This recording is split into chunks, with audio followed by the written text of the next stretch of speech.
നമസ്കാരം. പലരുടെ യൂട്യൂബ് ചാനലിന്റെ വ്യൂസ് പെട്ടെന്ന് ഡ്രോപ്പ് ആവുന്നുണ്ട്, സഡൻ ഡ്രോപ്പ് ആവുന്നു. ഒന്നോ രണ്ടോ വീഡിയോയിൽ വ്യൂ കുറയുന്നത് സാധാരണ കാര്യമാണ്. പക്ഷേങ്കിൽ മുമ്പോട്ടിടുന്ന പുതിയ വീഡിയോകളിലെല്ലാം വ്യൂ ഡ്രോപ്പ് ആയിക്കൊണ്ടിരിക്കുന്ന ഒരു സാഹചര്യം ഉണ്ടെങ്കിൽ നിങ്ങളത് ശ്രദ്ധിച്ചത് ക്ലിയർ ചെയ്തില്ല എന്നുണ്ടെങ്കിൽ നിങ്ങളുടെ ചാനൽ മുമ്പോട്ടുള്ള സമയത്ത് ഡെഡ് ആകാനുള്ള സാധ്യതയുണ്ട്. അപ്പോൾ ഇന്നത്തെ വീഡിയോയിൽ നമുക്ക് ഈ ഒരു പ്രശ്നം എങ്ങനെ പരിഹരിക്കാൻ പറ്റും, എന്ത് കാരണങ്ങൾ കൊണ്ടായിരിക്കും നമ്മുടെ ചാനലിന്റെ വ്യൂ ഡൗൺ ആകുന്നതെന്നുള്ളതിനെ കുറിച്ചാണ്. വീഡിയോ സ്കിപ്പ് ചെയ്യാറ് അവസാനം വരെ കാണുക. ഒപ്പം തന്നെ വീഡിയോ ലൈക്ക് കൂടെ ചെയ്തേക്കുക. വീഡിയോ ബന്ധപ്പെട്ട് എന്തെങ്കിലും ഡൗട്ട്സ് വരികയാണെന്നുണ്ടെങ്കിൽ കമന്റ് ചെയ്യാൻ മറക്കണ്ട. ഇതേപോലുള്ള കൂടുതൽ ഇൻഫോർമേറ്റീവ് വീഡിയോകൾക്കായി നമ്മുടെ ചാനലിലൂടെ ഒന്ന് സബ്സ്ക്രൈബ് ചെയ്ത് വെച്ച് നിങ്ങളുടെ ചാനലിൽ നല്ല സബ്സ്ക്രൈബർ കൗണ്ട് ഒക്കെ ഉണ്ട്. പക്ഷേ പുതുതായിട്ട് അപ്ലോഡ് ചെയ്യുന്ന വീഡിയോകൾക്കെല്ലാം വ്യൂ കുറവാണ്. നിങ്ങൾക്ക് കിട്ടുന്ന ആവറേജ് വ്യൂ പുതിയ വീഡിയോകൾ കിട്ടുന്നില്ല. ഓരോ ദിവസവും ഇടുന്ന വീഡിയോകൾക്ക് വ്യൂ ഡൗൺ ആയിക്കൊണ്ടിരിക്കുകയാണെന്നുണ്ടെങ്കിൽ നിങ്ങൾ ആദ്യം ചെയ്യേണ്ട കാര്യം നിങ്ങളുടെ ചാനലിൽ നിങ്ങൾ തന്നെ അനലൈസ് ചെയ്യുക എന്നുള്ളതാണ്. നിങ്ങൾക്ക് തന്നെ കണ്ടുപിടിക്കാനായിട്ട് പറ്റും നിങ്ങളുടെ ചാനലിൽ എന്താണ് പ്രശ്നം എന്നുള്ളത്. അതെങ്ങനെയാണെന്ന് ഞാൻ പറഞ്ഞുതരാം. അപ്പോൾ ആദ്യം ചെയ്യേണ്ട കാര്യം നിങ്ങളുടെ വീഡിയോ ആളുകൾക്ക് ഇഷ്ടപ്പെടുന്നുണ്ടോ ഇല്ലയോ എന്നുള്ള കാര്യം മനസ്സിലാക്കുക. അത് മനസ്സിലാക്കാനായിട്ട് നമ്മുടെ ഓരോ വീഡിയോകളുടെയും ഓഡിയൻസ് റിട്ടൻഷൻ ചെക്ക് ചെയ്താൽ മതി. ഓഡിയൻസ് റിട്ടൻഷൻ ഒരു 35, 40 അല്ലെങ്കിൽ 50% താഴേക്ക് പോവുകയാണെന്നുണ്ടെങ്കിൽ അതിൽ നിന്ന് മനസ്സിലാക്കാൻ നമ്മുടെ വീഡിയോകൾ ബോറിംഗ് ആണ്, ആളുകൾ വാച്ച് ചെയ്യുന്നില്ല, ആളുകൾക്ക്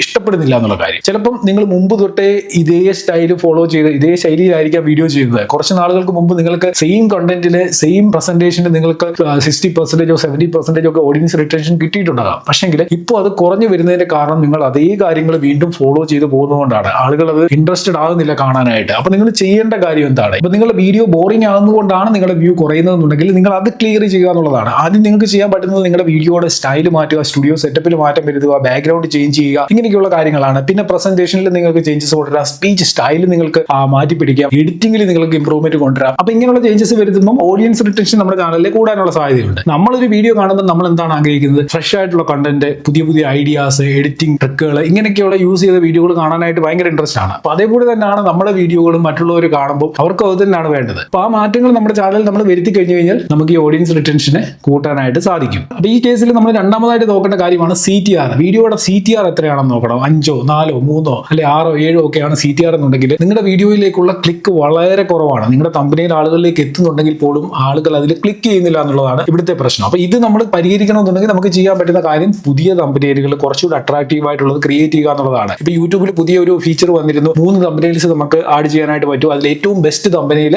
നമുക്ക് ഫിക്സ് ചെയ്യാനുള്ള ഒരു ഓപ്ഷൻ ഒക്കെ വന്നിട്ടുണ്ടായിരുന്നു. അപ്പൊ ആ ഒരു ഫീച്ചറിനെ മാക്സിമം ഉപയോഗിക്കുക എന്നുള്ളതാണ് ഈ ഒരു പ്രശ്നം പരിഹരിക്കാനായിട്ട് ഉള്ള കാര്യം. അല്ലെന്നുണ്ടെങ്കിൽ CTR കുറവാണെന്നുള്ള സാഹചര്യത്തിൽ പുതിയ തമ്പനയിൽ ചേഞ്ച് ചെയ്ത് കൊടുക്കുക എന്നുള്ളതാണ് ഇവിടെ നമുക്ക് ചെയ്യാൻ പറ്റുന്ന കാര്യം. അതിനോടൊപ്പം തന്നെ ടൈറ്റിലും നിങ്ങൾ ശ്രദ്ധിക്കണം. അതായത് ഒരു വീഡിയോ നമ്മൾ അപ്ലോഡ് ചെയ്ത ആ വീഡിയോ ക്ലിക്ക് ആകുന്നില്ല, നല്ല റീച്ചിൽ പോകേണ്ട വീഡിയോ ആണ്, പക്ഷേ ഒട്ടും അത് ക്ലിക്ക് ആകുന്നില്ല എന്നുണ്ടെങ്കിൽ നിങ്ങൾ ഈ പറഞ്ഞ പോലെ തമ്പനയിൽ ചേഞ്ച് ചെയ്യാം. അതേപോലെ തന്നെ അതിന്റെ ടൈറ്റിൽ ഈ തുടങ്ങിയ കാര്യങ്ങളൊക്കെ നമുക്ക് മാറ്റി കൊടുത്തു കഴിഞ്ഞാൽ ചില സാഹചര്യത്തിൽ ആ വീഡിയോ കൂടുതൽ റീച്ചിലേക്ക് പോകാനുള്ള സാധ്യതയുണ്ട്. യൂട്യൂബ് തന്നെ പറയുന്ന കാര്യമാണ്, ആളുകളിലേക്ക് ആ വീഡിയോ റീച്ച് ആകുന്നില്ല, അതിന്റെ CTR കുറവാണെന്നുണ്ടെങ്കിൽ തമ്പനയിലും ടൈറ്റിലും ഒക്കെ മാറ്റങ്ങൾ വരുത്താനായിട്ട് യൂട്യൂബ് തന്നെ പറയുന്നുണ്ട്. അത് നമ്മൾ ആ വീഡിയോയുടെ അനലിറ്റിക്സ് എടുത്ത് നോക്കി കഴിയുമ്പോൾ അവിടെ നമുക്ക് കാണാനായിട്ട് സാധിക്കുന്ന കാര്യമാണ്. പക്ഷേ അധികം ആരും ചെയ്യാത്ത ഒരു കാര്യം കൂടിയാണിത്. ആരും ഒരു വീഡിയോ ഇട്ട് കഴിഞ്ഞു കഴിഞ്ഞാൽ അടുത്ത വീഡിയോ എങ്ങനെ സക്സസ് ആക്കാമെന്നുള്ളതിനെ കുറിച്ചായിരിക്കും ചിന്തിക്കുന്നത്. ഈ കഴിഞ്ഞു പോയ വീഡിയോയിൽ ഈ പറയുന്ന മാറ്റങ്ങൾ വരുത്തി അതിനെ കുറച്ചുകൂടെ ആളുകളിലേക്ക് എത്തിക്കാനായിട്ട് ആരും ശ്രമിക്കുന്നുണ്ടാകത്തില്ല. അപ്പൊ ആ ഒരു കാര്യം നിങ്ങൾ ചെയ്യുകയാണെന്നുണ്ടെങ്കിൽ ഈ വ്യൂ ഡൗൺ ആകുന്ന പ്രശ്നം ഒരു പരിധി വരെ പരിഹരിക്കാനായിട്ട് പറ്റും. മൂന്നാമതായിട്ട് നിങ്ങളുടെ ചാനൽ അനലൈസ് ചെയ്യുമ്പോൾ നിങ്ങൾ ശ്രദ്ധിക്കേണ്ട കാര്യം എന്ന് വെച്ച് കഴിഞ്ഞാൽ നിങ്ങളുടെ ചാനലിലെ ഏറ്റവും ടോപ്പ് ആയിട്ടുള്ള ഏറ്റവും വ്യൂ വന്നിട്ടുള്ള വീഡിയോ നോക്കുക. അത് ഒരു 2 വർഷം മുമ്പത്തെ വീഡിയോ പോയി നോക്കിയിട്ട് കാര്യമില്ല. ലാസ്റ്റിലത്തെ ഒരു 1 മന്തിൽ എടുത്ത് നോക്കുക. അതിൽ ഏറ്റവും കൂടുതൽ വ്യൂ വന്ന വീഡിയോ ഏതാണെന്ന് നോക്കുക. ആ വീഡിയോയുടെ എൻഗേജ്മെന്റ് ആണോ കൂടുതൽ, ആ വീഡിയോയുടെ ഓഡിയൻസ് റിട്ടൻഷൻ ആണോ, CTR ആണോ, എവിടെയാണ് ആ വീഡിയോയിൽ കൂടുതൽ പെർഫോമൻസ് വന്നിട്ടുള്ളതെന്ന് നോക്കുക. ചിലപ്പോൾ എൻഗേജ്മെന്റ് ആയിരിക്കാം, ലൈക്കും കമന്റും ഒക്കെ കൂടുതൽ കിട്ടിയിട്ടുണ്ടായിരിക്കാം. ആ കാരണങ്ങൾ കൊണ്ടും ചിലപ്പോൾ വീഡിയോ കൂടുതൽ റെക്കമെൻഡേഷനിലേക്ക് പോയിട്ടുണ്ടാകാം. അതേപോലെ CTR കൂടുന്നതിലൂടെ അല്ലെങ്കിൽ വാച്ച് ടൈം കൂടുന്നതിലൂടെ ഒക്കെ തന്നെ വീഡിയോ കൂടുതൽ ആളുകളിലേക്ക് എത്തിയിട്ടുണ്ടാകും. ചില കേസിൽ ഇതെല്ലാം ഒരുമിച്ച് വരുമ്പോഴാണ് ആ വീഡിയോ വൈറലാകുന്നത്. മനസ്സിലായോ? എന്നാലും നമ്മുടെ വീഡിയോയിൽ ഏറ്റവും കൂടുതൽ വ്യൂ കിട്ടിയിട്ടുള്ള വീഡിയോ ഏതാണെന്നും അതിന്റെ കാരണം എന്താണെന്നും അനലൈസ് ചെയ്യുക. ഇതേപോലെ തന്നെ നമ്മുടെ ചാനലിൽ ഏറ്റവും വ്യൂ കുറവുള്ള വീഡിയോ ഏതാണെന്ന് നോക്കുക. അതിനെന്താണ് റീസൺ നോക്കുക. അതിൽ ലൈക്ക് കുറവാണോ, അതിന്റെ CTR കുറവാണോ, ഓഡിയൻസ് റിട്ടൻഷൻ കുറവാണോ എന്ന് നോക്കുക. അല്ലെങ്കിൽ അതിന്റെ ടോപ്പിക്കിന് എന്തെങ്കിലും പ്രശ്നമുള്ളത് കൊണ്ടാണോ ആ വീഡിയോ ഡൗൺ ആയതെന്ന് നോക്കുക. മനസ്സിലായി? അപ്പൊ ഇതിൽ നിന്ന് തന്നെ നമുക്ക് നമ്മുടെ ചാനൽ ഒരു ജസ്റ്റ് ഒന്ന് അനലൈസ് ചെയ്യുമ്പോൾ തന്നെ നമുക്ക് മനസ്സിലാവും നമ്മുടെ ചാനലിൽ എന്താണ് പ്രശ്നം പറ്റുന്നത്, എന്തുകൊണ്ടാണ് വ്യൂ കുറയുന്നത് എന്നുള്ള കാര്യം. ഇത്രയും കാര്യം നിങ്ങളൊന്ന് അറ്റ്ലീസ്റ്റ് ഇത്രയും കാര്യങ്ങളെങ്കിലും ഒന്ന് ചെക്ക് ചെയ്ത് നോക്കിയിട്ട് നിങ്ങൾ അതിനുള്ള സൊല്യൂഷൻ എന്താണെന്നുള്ളത് കണ്ടുപിടിക്കുക. കുറച്ച് കാര്യങ്ങൾ ഓൾറെഡി ഞാൻ പറഞ്ഞു, ഇനിയുണ്ട് നമുക്ക് ചെയ്യാൻ പറ്റുന്ന കാര്യങ്ങൾ. അതിൽ ഒന്നാമതായിട്ട് ചെയ്യേണ്ടത് നമ്മുടെ വീഡിയോയുടെ കമന്റ് സെക്ഷൻ കറക്റ്റ് ആയിട്ട് മോണിറ്റർ ചെയ്യണം. അതായത് ചില കമന്റുകൾ നല്ലതായിരിക്കാം, ചില കമന്റുകൾ ബാഡ് കമന്റുകൾ ഉണ്ടാകാം, ചില കമന്റുകൾ നമ്മുടെ ഹേറ്റേഴ്സ്, നമ്മളെ ഇഷ്ടമില്ലാത്തവർ കാണുമല്ലോ, ഒരുപാട് പേര് കാണും. അവരൊക്കെ ഹേറ്റേഴ്സ് കുറെ കമന്റുകൾ ഇടുന്നുണ്ടായിരിക്കും. ചിലർ നമ്മളെ ക്രിട്ടിസൈസ് ചെയ്ത് കൊണ്ട് കമന്റ് ഇടും. ചിലർ ഹേറ്റർ ആയതുകൊണ്ട് അവർ ക്രിട്ടിസൈസ് ചെയ്യാം. അതല്ലാതെ നമ്മുടെ വീഡിയോ കണ്ടിട്ട് ആ വീഡിയോയിൽ എന്തെങ്കിലും പ്രശ്നങ്ങൾ കണ്ടു കഴിഞ്ഞാൽ അവർ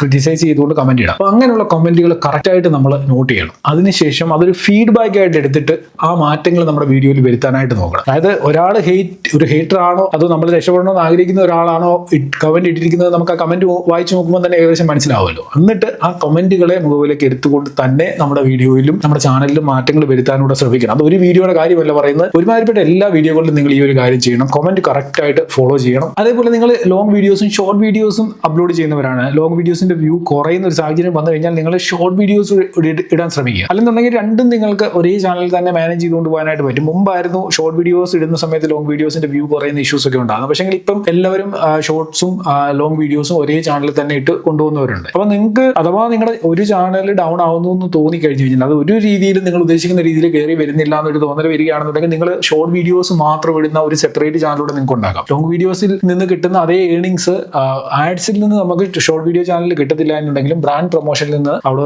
ഏർണിങ്സ് ഉണ്ടാക്കാനായിട്ട് സാധിക്കുന്നതാണ്. അത് വേണമെന്നുണ്ടെങ്കിൽ നിങ്ങൾക്ക് ട്രൈ ചെയ്ത് നോക്കാൻ പറ്റുന്ന ഒരു മെത്തേഡാണ്. അതേപോലെ വീഡിയോ എഡിറ്റിംഗിൽ ചേഞ്ചസ് കൊണ്ടുവരിക, സ്റ്റുഡിയോ സെറ്റപ്പിൽ മാറ്റങ്ങൾ വരുത്തുക, വീഡിയോ ബാക്ക്ഗ്രൗണ്ട് ചേഞ്ച് ചെയ്യുക, പുതിയ പുതിയ ഐഡിയാസ് കണ്ടെത്തി വീഡിയോസ് ചെയ്യാനായിട്ട് ശ്രമിക്കുക. ട്രെൻഡിങ് വീഡിയോകളോടൊപ്പം തന്നെ എവർഗ്രീൻ കണ്ടന്റുകൾ അപ്ലോഡ് ചെയ്യുക. അതിന്റെ ഒരു ഗുണമെന്ന് വെച്ച് കഴിഞ്ഞാൽ ട്രെൻഡിങ് വീഡിയോ ചിലപ്പോൾ ഇന്നിട്ട് ഒരാഴ്ച ചിലപ്പോൾ റൺ ചെയ്തു കൊണ്ട് വരാം. അതിനുശേഷം പിന്നെ ആ വീഡിയോയിൽ വ്യൂ വരുത്തുക, ഡെഡ് ആയിപ്പോ ആ വീഡിയോ ഡെഡ് ആയിപ്പോ. എന്നാൽ എവർഗ്രീൻ വീഡിയോകളാണെന്നുണ്ടെങ്കിൽ ചിലപ്പോൾ സെർച്ചിൽ നിന്ന് നമുക്ക് മാസങ്ങളോളം വർഷങ്ങളോളം ആ ഒറ്റ വീഡിയോയിൽ നിന്ന് വ്യൂ വന്നുകൊണ്ടിരിക്കും. അപ്പം ട്രെൻഡിങ് വീഡിയോസും എവർഗ്രീൻ വീഡിയോസും മിക്സ് ചെയ്ത് തന്നെ നിങ്ങളുടെ ചാനലിൽ അപ്ലോഡ് ചെയ്യണം. അത് ചിലപ്പം എവർഗ്രീൻ വീഡിയോ അപ്ലോഡ് ചെയ്യുന്ന സമയത്ത് വ്യൂ കുറവായിരിക്കും. മനസ്സിലാവും? ഞാൻ ഈ പറഞ്ഞ വ്യൂ ഡൗൺ ആവുന്ന കാര്യം ഞാൻ ആദ്യം പറഞ്ഞല്ലോ. അത് നിങ്ങളൊരു എവർഗ്രീൻ വീഡിയോ ആണ് ഇടുന്നതെന്നുണ്ടെങ്കിൽ നിങ്ങൾക്ക് തുടക്കത്തിൽ വ്യൂ ഉണ്ടാകത്തില്ല. ആ ഒരു കേസിൽ നിങ്ങൾ കൂടുതൽ ടെൻഷൻ അടിക്കേണ്ട കാര്യമില്ല. അതിന് വ്യൂ പതുക്കെ പതുക്കെ വന്നുള്ളൂ. അതാണ് ഞാൻ പറഞ്ഞത്, ഇത് രണ്ടും ബാലൻസ് ചെയ്ത് കൊണ്ടുപോകാൻ പറ്റുകയാണെങ്കിൽ ഏറ്റവും നന്നായിരിക്കും. നമുക്ക് വ്യൂവും കിട്ടും, SEO ഒപ്റ്റിമൈസ്ഡ് ആയിട്ട് സെർച്ചിൽ നിന്നുള്ള വ്യൂവും നമ്മുടെ ചാനലിലേക്ക് പതുക്കെ പതുക്കെ വന്നുകൊണ്ടിരിക്കും. ഇതിനോടൊപ്പം ശ്രദ്ധിക്കേണ്ട ഒരു കാര്യമാണ് കൺസിസ്റ്റൻസി, ക്വാണ്ടിറ്റി, ക്വാളിറ്റി. ഈ കാര്യങ്ങളൊക്കെ നമ്മൾ ചാനലിൽ നോക്കുന്നുണ്ട്, ഈ പറഞ്ഞ അനലൈസ് ചെയ്തൊക്കെ നോക്കുന്നു. പക്ഷേ ഈ പറഞ്ഞ 3 കാര്യങ്ങൾ ഇല്ല എന്നുണ്ടെങ്കിൽ ഈ അനലൈസ് ചെയ്തിട്ടൊന്നും ഒരു കാര്യവുമില്ല. ക്വാണ്ടിറ്റിയും വേണം, ക്വാളിറ്റിയും വേണം, കൺസിസ്റ്റൻസിയും വേണം. പിന്നെ ഞാൻ പറഞ്ഞതുപോലെ എൻഗേജ്മെന്റ് വളരെ ഇമ്പോർട്ടന്റ് ആണ്. എൻഗേജ്മെന്റ് എന്ന് പറയുന്നത് ഈ ലൈക്ക്, കമന്റ്, ഷെയർ ഇങ്ങനെയൊക്കെയുള്ള കാര്യങ്ങളാണ്. ഇതൊക്കെ നമ്മുടെ വീഡിയോയിൽ ചെയ്യാനായിട്ട് ഓഡിയൻസിനോട് പറയുക, ഈ വീഡിയോ ഒന്ന് ലൈക്ക് ചെയ്യണം, കമന്റ് ചെയ്യണം, ഷെയർ ചെയ്യണം. അത് വളരെ പെട്ടെന്ന് തന്നെ പറഞ്ഞു തീർക്കുക. അത് പറഞ്ഞുകൊണ്ടിരിക്കില്ല ഫുൾ വീഡിയോ, പക്ഷേ പെട്ടെന്ന് തന്നെ അതൊന്ന് പറയുക. ചില ആളുകൾ അത് കണ്ടുകൊണ്ടിരിക്കുമ്പോൾ നമ്മളത് പറഞ്ഞെങ്കിൽ മാത്രമേ അവർ ലൈക്ക് ചെയ്തുള്ളൂ. ഇപ്പം ഈ ഒരു വീഡിയോയുടെ കാര്യം തന്നെ നിങ്ങൾ പലരും ഇവിടെ വരെ ഈ വീഡിയോയിൽ ലൈക്ക് ചെയ്തിട്ടുണ്ടായിരിക്കത്തില്ല. ഇപ്പം ഞാൻ ലൈക്ക് ചെയ്യാൻ പറയുമ്പോൾ നിങ്ങൾ പോയിട്ട് ലൈക്ക് ചെയ്യും അല്ലേ? പറഞ്ഞാലും ലൈക്ക് ചെയ്യിപ്പിക്കുക, നമ്മുടെ വീഡിയോയിൽ എൻഗേജ്മെന്റ് കൂട്ടുക. പിന്നെ ഹൈപ്പ് ചെയ്യാനുള്ള ഒരു ഫീച്ചർ ഉണ്ട്, പുതുതായിട്ട് വന്നതാണ്. അപ്പം ഹൈപ്പ് ചെയ്യിപ്പിക്കാനോട് ശ്രമിക്കുക. ഇപ്പം ഈ വീഡിയോയ്ക്ക് നിങ്ങൾ ഹൈപ്പ് ചെയ്തിട്ടുണ്ടായിരിക്കത്തില്ല. ഞാൻ പറഞ്ഞപ്പം കമന്റ് സെക്ഷനിൽ പോയിട്ട് സ്വൈപ്പ് ചെയ്തിട്ട് നിങ്ങൾ ചിലപ്പോൾ ഹൈപ്പ് ചെയ്യാനുള്ള സാധ്യതയുണ്ട്. ചെയ്തിട്ടില്ല എന്നുണ്ടെങ്കിൽ ഒന്ന് ഹൈപ്പ് ചെയ്ത് വെച്ചേക്കുക. ഓക്കെ. അതിനോടൊപ്പം കമ്മ്യൂണിറ്റി ടാബിനെ മാക്സിമം യൂസ് ചെയ്യുക. കമ്മ്യൂണിറ്റി പോൾസ് ഇടുക. നമ്മുടെ വീഡിയോയെ കുറിച്ചുള്ള അഭിപ്രായങ്ങൾ നമ്മുടെ വ്യൂവേഴ്സിനോട് കമ്മ്യൂണിറ്റിയിലൂടെ പോളുകളിലൂടെയൊക്കെ ആയിട്ട് ചോദിക്കാനായിട്ട് സാധിക്കും. അവിടെ നിങ്ങൾക്ക് എൻഗേജ്മെന്റ് കൊണ്ടുവരാനായിട്ട് പറ്റും. അതിനോടൊപ്പം തന്നെ വീഡിയോ അപ്ലോഡ് ചെയ്യുന്ന ടൈമിംഗിൽ മാറ്റം വരുത്താൻ പറ്റും. വൈകിട്ടാണ് അപ്ലോഡ് ചെയ്യുന്നതെന്നുണ്ടെങ്കിൽ അത് രാവിലെ ആക്കി നോക്കുക. നമുക്ക് ഏത് സമയത്തും വീഡിയോ ഇട്ടെന്ന് പറഞ്ഞാലും നമ്മളുടെ ആക്റ്റീവ് ഓഡിയൻസ് ആ സമയത്ത് കാണും. ആ സമയത്ത് ആക്റ്റീവ് അല്ലാത്ത ഓഡിയൻസിലേക്ക് കുറച്ച് കഴിയുമ്പോൾ എത്തുകയും ചെയ്യും. അവർ ആക്റ്റീവ് ആവുന്ന സമയത്ത് അവരത് കാണുകയും ചെയ്യും. അപ്പം ടൈമിംഗ് വലിയൊരു ഇഷ്യൂ ആണോ എന്ന് ചോദിച്ചു കഴിഞ്ഞാൽ ഇനിഷ്യൽ ബൂസ്റ്റിന്, ഇനിഷ്യൽ വ്യൂ കിട്ടാനായിട്ട് ടൈമിംഗ് ഇമ്പോർട്ടന്റ് ആണ്. നമ്മളിപ്പോൾ 5 മണിക്ക് ഇടുന്ന വീഡിയോ ആണെങ്കിൽ എല്ലാ ദിവസവും 5 മണിക്ക് നമ്മുടെ കുറെ ഓഡിയൻസ് ആ വീഡിയോ നോക്കിയിരിക്കുന്നുണ്ടെങ്കിൽ അവരിലേക്ക് കറക്റ്റ് ഇനിഷ്യലി നമ്മുടെ വീഡിയോ എത്തും. മനസ്സിലായി? അതല്ലാതെ രാവിലെയാണ് ഇനി ആ വീഡിയോ ഇടുന്നതെന്നുണ്ടെങ്കിൽ ഈ 5 മണിക്ക് ആക്റ്റീവ് ആകുന്ന ഓഡിയൻസിലേക്ക് ഈ രാവിലെ ഇട്ട വീഡിയോ 5 മണിക്ക് എത്തുകയും ചെയ്യും. മനസ്സിലായോ? അപ്പം ടൈമിംഗ് ഒന്ന് മാറ്റുന്നതുകൊണ്ട് പ്രത്യേകിച്ച് കുഴപ്പമൊന്നുമില്ല. നമുക്ക് നോക്കാം നമ്മുടെ ചാനലിൽ ഏത് രീതിയിലാണ് ഈ ടൈമിംഗ് വർക്ക് ആകുന്നതെന്നുള്ളത്. ഓരോ ചാനലിലും ഓരോ രീതിയിലായിരിക്കും ടൈം വർക്ക് ആകുന്നത്. അപ്പം നിങ്ങൾക്ക് വൈകിട്ടിടുന്ന വീഡിയോ രാവിലെയോ അല്ലെങ്കിൽ കുറച്ചുകൂടെ ലേറ്റ് ആയിട്ടോ കുറച്ചുകൂടെ എർലി ആയിട്ടോ ഒക്കെ നിങ്ങൾക്ക് അപ്ലോഡ് ചെയ്ത് ട്രൈ ചെയ്ത് നോക്കാൻ സാധിക്കുന്നതാണ്. അപ്പം ചാനൽ വ്യൂ ഡ്രോപ്പ് ആകുന്ന വലിയൊരു സംഭവമായിട്ടൊന്നും നിങ്ങൾ കാണണ്ട. ഇത് എല്ലാ വീഡിയോകളിലും അടുപ്പിച്ചിട്ട് ഒരു 10 വീഡിയോയിൽ വ്യൂ ഡൗൺ ആയി പോവുകയാണെന്നുണ്ടെങ്കിൽ നിങ്ങൾ അന്നേരം വളരെ ശ്രദ്ധിച്ച് ഈ കാര്യങ്ങൾ മുമ്പോട്ടുള്ള സമയത്ത് ചെയ്യുക. ഇനി 1-2 വീഡിയോയിലൊക്കെ വ്യൂ കുറയുന്നത് സാധാരണമാണ്. അത് ടെമ്പററി ആയിട്ട് സംഭവിക്കുന്നതാണ്. എല്ലാ ക്രിയേറ്റേഴ്സിനും, വലിയ ക്രിയേറ്റേഴ്സിനെ എടുത്താലും അവരുടെ ചില വീഡിയോകൾ മില്യൺസ് ആയിരിക്കാം, ചില വീഡിയോയിൽ ചിലപ്പോൾ ലക്ഷത്തിൽ താഴെ വ്യൂ ഉണ്ടാകത്തുള്ളൂ. അപ്പൊ അത് ഒരു ടെമ്പററി പ്രോബ്ലം ആണത്. നമ്മൾ അടുത്ത വീഡിയോ ഇംപ്രൂവ് ചെയ്യുന്നതിനനുസരിച്ച് ആ പ്രോബ്ലംസ് സോൾവ് ആകുകയും ചെയ്യും. അപ്പൊ ഇത്രയും കാര്യങ്ങളാണ് വ്യൂ ഡ്രോപ്പ് ആകുന്ന പ്രശ്നവുമായിട്ട് ബന്ധപ്പെട്ട് എനിക്ക് പറയാനുള്ളത്. വീഡിയോ നിങ്ങൾക്ക് യൂസ്ഫുൾ ആയിട്ടുണ്ടെങ്കിൽ ലൈക്ക് ചെയ്തേക്കുക. ഇതേപോലുള്ള കൂടുതൽ വീഡിയോകൾക്കായി ചാനൽ സബ്സ്ക്രൈബ് ചെയ്യുകയും ഡൗട്ട്സ് വല്ലതും ഉണ്ടെങ്കിൽ കമന്റ് ചെയ്യുകയും ചെയ്യുക. കമന്റിന്റെ അടുത്ത് തന്നെ ഒരു ഹൈപ്പ് ബട്ടൺ ഉണ്ട്. വീഡിയോ ഒന്ന് ഹൈപ്പ് ചെയ്തേക്കുക. അടുത്ത വീഡിയോയിൽ കാണാം. Good bye.